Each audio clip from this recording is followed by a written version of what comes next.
ایک واقعہ میرے علم میں آیا جس سے مجھے اس بات کا ایک بار پھر احساس ہوا اور بہت شدت سے احساس ہوا کہ زندگی کس قدر انپریڈکٹیبل ہے۔ بالکل معمول کی زندگی چل رہی ہوتی ہے کہ یکدم کوئی ایسا واقعہ ہو جاتا ہے، کوئی ایسا سانحہ پیش آ جاتا ہے کہ وہ زندگی تلپٹ ہو جاتی ہے، اپ سائڈ ڈاؤن ہو جاتی ہے اور انسان کچھ بھی نہیں کر سکتا۔ جب یہ واقعہ میرے علم میں آیا تو میرے ذہن میں چند خیالات پیدا ہوئے اور کچھ سوالات بھی پیدا ہوئے۔ سیلف ہیلپ اردو کی اس ویڈیو میں انہی پر بات کروں گا۔ میرا نام عمیر محمود ہے۔ ہوا یہ کہ میں ایک آئی اسپیشلسٹ کے پاس گیا تو وہاں پہ بہت سارے اور مریض بھی انتظار کر رہے تھے۔ ڈاکٹر صاحب ابھی ان کے آنے میں کچھ تاخیر تھی، تو وہاں پہ جو دیگر مریض بیٹھے ہوئے تھے ان میں سے ایک صاحب خاص طور پر وہ کچھ زیادہ ہی تکلیف میں نظر آتے تھے۔ ایک تو ان کے چہرے پر کرب اور تکلیف کے آثار تھے، دوسرا وہ اپنی کرسی پر بیٹھ کر ہی بار بار کروٹیں بدل رہے تھے اور بار بار اس جانب دیکھ رہے تھے جہاں سے ڈاکٹر صاحب نے آنا تھا۔ اور ایک تو ان کے تاثرات سے معلوم ہو رہا تھا کہ وہ بہت زیادہ تکلیف میں ہیں، دوسرا یہ کہ ان کے منہ سے ہر تھوڑی دیر بعد کوئی کراہ نکل جاتی تھی۔ تو میں ان کے پاس گیا۔ ان کی عمر کوئی میں حتمی طور پر تو نہیں کہہ سکتا، لیکن 50 سے 60 سال کے درمیان ہوگی۔ تو میں ان کے پاس گیا اور میں نے ان سے پوچھا کہ آپ کو کیا ہوا ہے؟ تو پہلے تو انہوں نے مجھے اس کا تفصیلی جواب نہیں دیا، انہوں نے بس اتنا ہی کہا کہ مجھے آنکھ میں چوٹ لگی ہے، اور میں بھی خاموش ہو گیا کہ شاید وہ بتانا نہیں چاہتے تو مجھے مزید پوچھنا بھی نہیں چاہیے۔ لیکن کچھ ہی دیر بعد انہوں نے خود مجھے اپنے ساتھ جو واقعہ پیش آیا تھا اور جو اس چوٹ کے پیچھے جو کہانی تھی انہوں نے وہ مجھے بتائی، تو ایک دفعہ تو سن کر میرے رونگٹے کھڑے ہو گئے۔ ان کے ساتھ ہوا یہ تھا کہ ان کے گھر مہمان آئے ہوئے تھے اور وہ ان کی خاطر مدارات میں مصروف تھے، اور اس کے لیے وہ کولڈ ڈرنکس بھی لے کے آئے ہوئے تھے۔ تو وہ ایک کولڈ ڈرنک جو کہ ایک کانچ کی بوٹل میں تھی وہ اسے کھول رہے تھے بوٹل اوپنر سے، تو وہ ان کے ہاتھ سے بوتل چھوٹ کر نیچے فرش پر جا گری، اور جیسے ہی وہ کولڈ ڈرنک کی بوتل فرش پر گری وہ ایک دھماکے سے پھٹ گئی، اور اس کے بوتل ٹوٹنے سے جو کرچیاں اڑیں وہ ان کی ایک آنکھ میں پیوست ہو گئی اور ان کی آنکھ کو کاٹ کے رکھ دیا۔ یہ واقعہ جب ہوا تو اس کے بعد وہ فوراً ہاسپٹل گئے، ڈاکٹر کے پاس گئے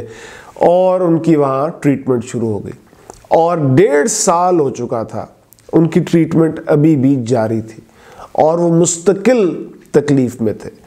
پہلے کوئی 8 ماہ تو ان کا زخم بھرنے میں لگے، اس کے بعد پھر ان کی آنکھ میں لینس ڈالا گیا، پھر وہ لینس ڈالا گیا تو اس کے بعد وہ لینس ٹانکوں سے سیا گیا تھا، بعد میں وہ ٹانکے نکالے گئے،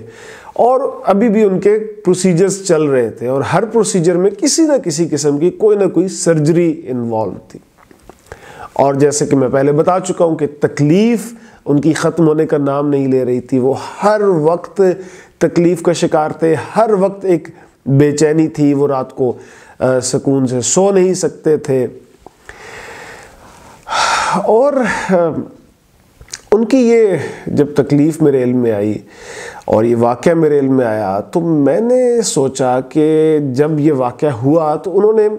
ان کے وہم و گمان میں بھی نہیں ہوگا کہ ایک بوتل کھولنے جیسا وہ عمل جو بالکل معمول کا عمل ہے، جو انہوں نے زندگی میں کتنی دفعہ کیا ہوگا، وہ عمل ان کو اتنی طویل دورانیے کی تکلیف میں مبتلا کر دے گا۔ اور ساتھ ہی میرے ذہن میں یہ خیال بھی آیا کہ ہم میں سے بہت سے لوگوں کے ساتھ ایسا ہی ہوتا ہے کہ ان کی زندگی بالکل معمول کے مطابق چل رہی ہوتی ہے کہ یکدم کوئی ایسا واقعہ ہو جاتا ہے، کوئی ایسا سانحہ پیش آ جاتا ہے کہ جس سے ایک بالکل پرسکون جھیل کی طرح زندگی میں طوفان برپا ہو جاتا ہے، ایک بالکل شفاف شیشے کی طرح زندگی میں یوں پتھر لگتا ہے اور وہ شیشے میں تریڑیں پڑ جاتی ہیں اور زندگی پھر کبھی بھی پہلے جیسی نہیں رہتی۔ تو سوال میرے ذہن میں یہی آیا کہ ایسا کیوں ہوتا ہے،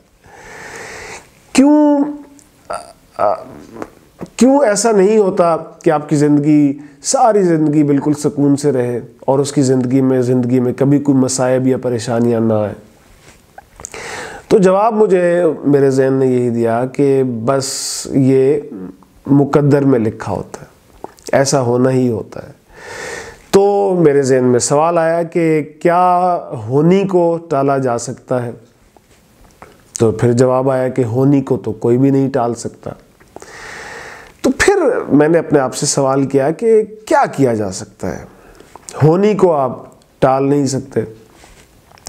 اس کو یعنی ہونے سے روک نہیں سکتے، جب وہ ہو جائے تو پھر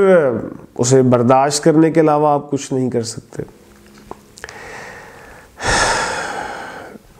تو جب یہ سب ہو جاتا ہے تو آپ کے بس میں کیا ہے؟ آپ کے بس میں یہ ہے کہ آپ صبر کریں، برداشت کریں، اور اگر وہ ایسی تکلیف ہے جس سے آپ نکل سکتے ہیں،